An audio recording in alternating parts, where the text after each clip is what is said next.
Ива не е ревлива. Често си шепнем за онзи остров. Защо ли? Защото много просто. И двамата тайничко си мечтаем да превърнем острова в обитаем.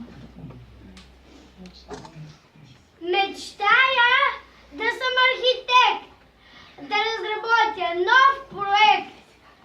Дома на моите мечти, готов съм за това почти. Мечтая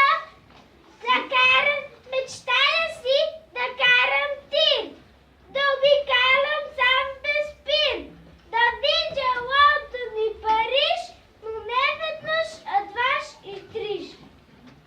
Мечтая си да бъда пилот в известен мощен аерофлот, а аз да бъда стюардеса и в някой полет до Камбера добър приятел да намеря.